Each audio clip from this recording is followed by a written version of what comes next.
Hello.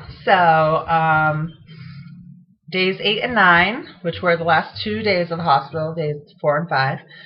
Um, Day 4, I can finally have water. I must have guzzled like 3 gallons because I wanted it so bad. And I can finally start eating. He had said that I could have soup, so I was assuming I was going to have soup, like chicken noodle soup or something. But no, I could only have this disgusting Thai soup broth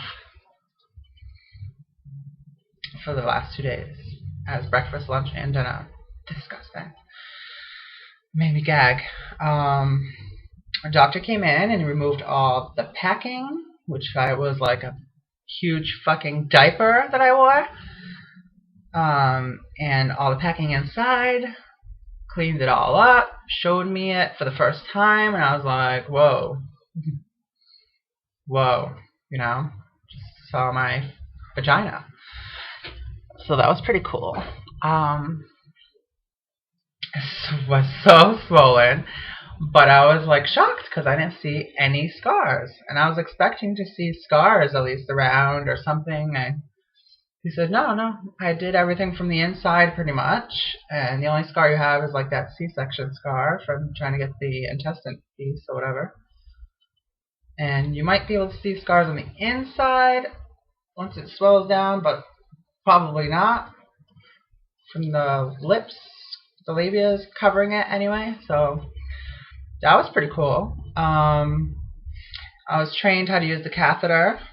Basically, I had to use this clamping thing to stop it and then release it every 3-4 hours just to remind myself how to feel a full bladder and know when I need to go. And then the other doctor came in and removed my breast wraps, which was such a relief. It was one of the reasons why I had so much pain, was that shit was so tight, and I could finally take a deep breath, even though that still wasn't comfortable, because I felt like if you were ever a smoker, you would know, when you smoke way too much, one of those days, and it it hurts. So, but at least I could take a deep breath. I was happy about that. And I could get up and walk for maybe a minute before I started, the sweats and the cold. I gotta sit down, gotta get back in bed because I can't handle it. So I started feeling hopeful that things were getting better slowly. I was still in a lot of pain, but it was controlled. It was a lot more controlled thanks to the morphine they started giving me. My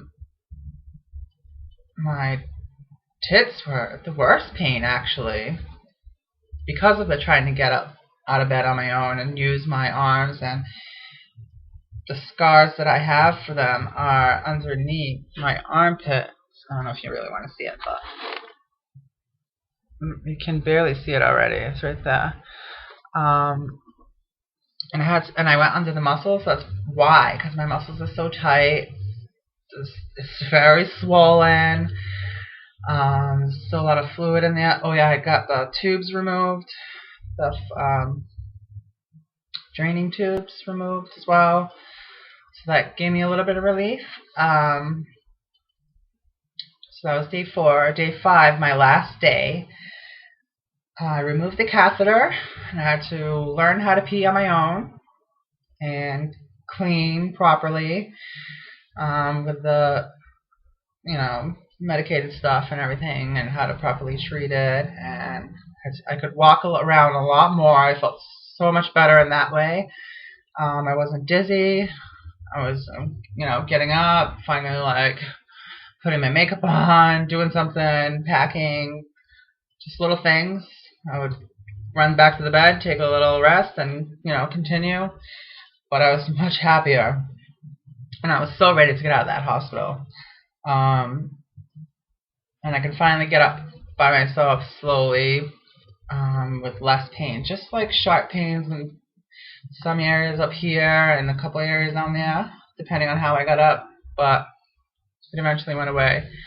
So I got to leave the hospital, and I went straight to bed. I could still only have the chicken broth.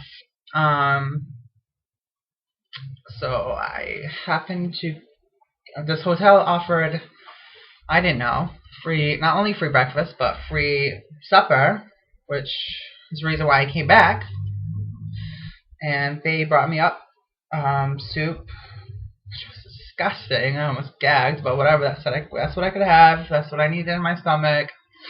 Got it done, and went to bed. So I'll go on to my next video for the past 2 days, days 10 and 11.